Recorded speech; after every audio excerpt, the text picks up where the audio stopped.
sign, Aries, Leo, and Sagittarius. So, ayan guys, kumusta naman po kayo?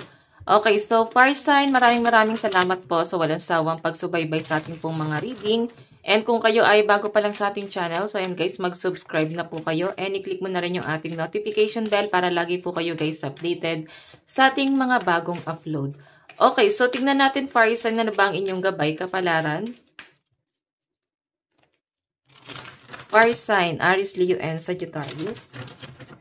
Gabay kapalaran po. Okay, so guys, meron tayong Journey by Moonlight. Believe in magic. So, yung iba sa inyo guys, kung ikaw ay nawawalan ng pag-asa, lalo na kung parang hindi na nagiging stable ang inyong hanap buhay, ang inyong kaperahan. So, ayan guys, sinasabi rito ni Universe na magtiwala ka lang. Okay? Magtiwala ka. And tignan pa natin. Meron tayong vast vistas, expand your horizon. So, I think kailangan mo ng mga bagong idea. Okay, lawakan mo ang inyong expansion. Yun. Kumbaga magkaroon ka ng ibang resources. Dapat ay magkaroon ka ng ibang idea, bagong, siguro bagong mga makakasalamuha. Kasi pwede guys na doon ka rin guys makahingi ng bagong idea. So, parang kailangan mo rito guys ng tulong. Ay no, answering the call. The time is now. So, para bang kailangan mo ng mabahala, no? Fire sign. Hindi siya bukas, hindi mamaya, kundi dapat ngayon na. Ganon yung na-feel kong energy sa inyo. And may mga bago kang lakbayin na gagawin dito. Ayun, no? I think hindi ka na para dun sa lugar na kung nasan ka ngayon. Kasi guys, ayun, no? Pinapaalis ka na ni Universe yan, eh. Parang kailangan mo na guys ng magmadali. Okay?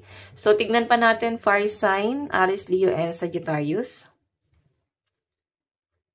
So, parang may calling sa inyo, fire signs, kung saan man tong aspeto, no? Pwedeng sa trabaho, pwedeng sa love life. So, I think may calling sa inyo.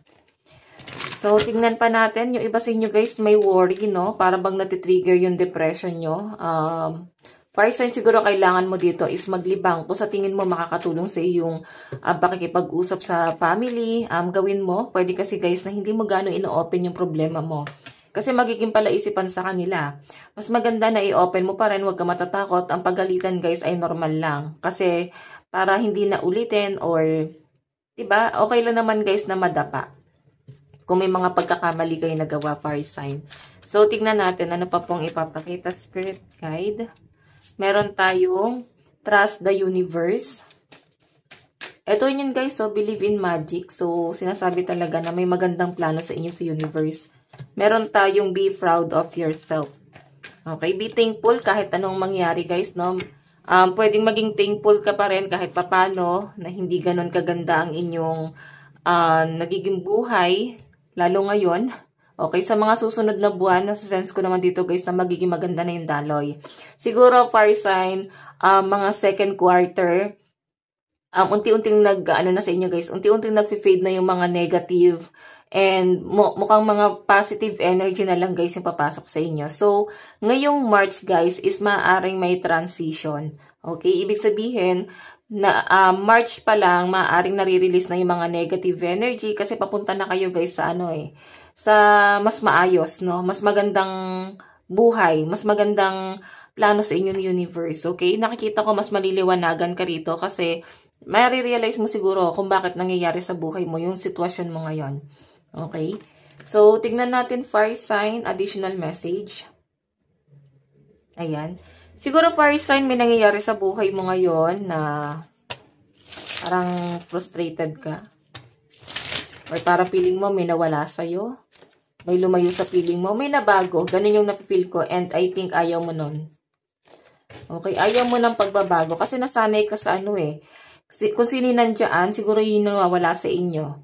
Fire sign, kung sino yung nandiyan, yun yung inaalis sa atin ni universe kasi ayaw niyang maging kampante lang tayo. Na para bang magiging relax lang tayo, tapos hindi natin guys hahanapin kung saan aspeto tayo swerte. So, inaalis sa atin guys yung mga bagay-bagay kasi doon tayo guys sinuhugot ni universe Okay, para makita mo kung ano ba yung paparating sa inyo.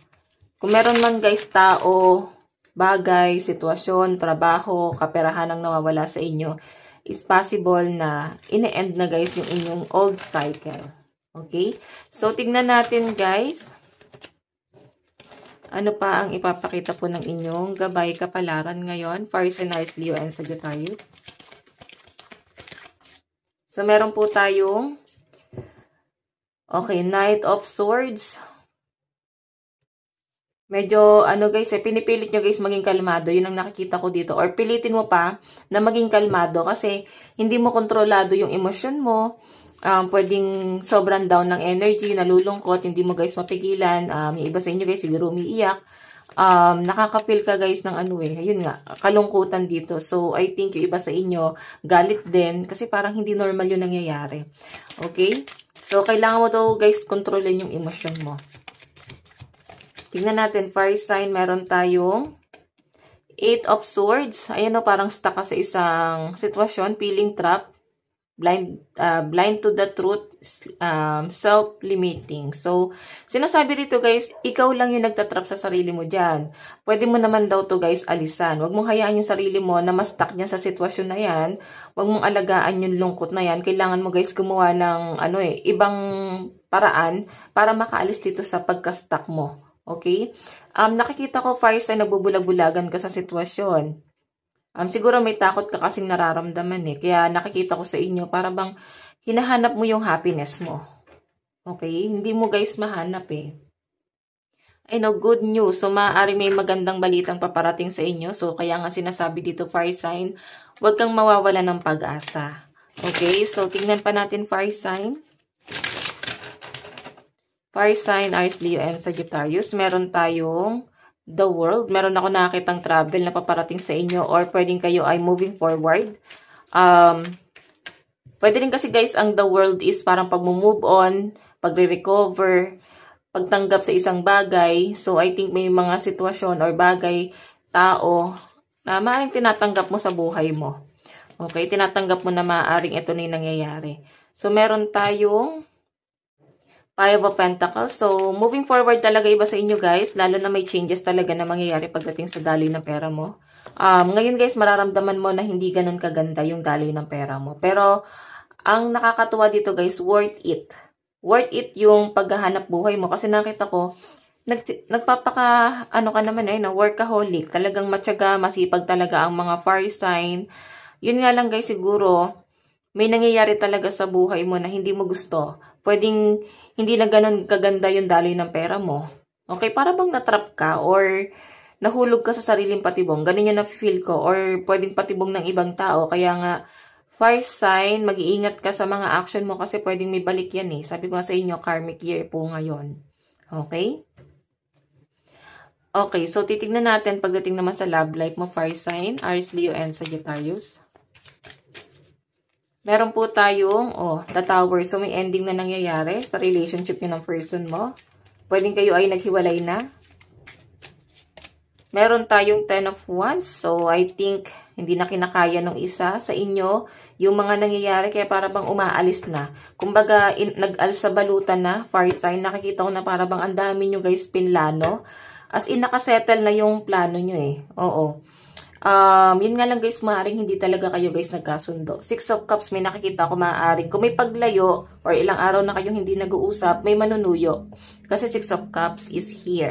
Meron tayong the Hierophant, merong makakapag-isip-isip dito or kailangan mo na talagang mag-isip-isip. Pwedeng ikaw to guys na hindi mo muna masyadong iniisip yung relationship mo kasi mas malaking issue sa'yo yung trabaho mo ngayon.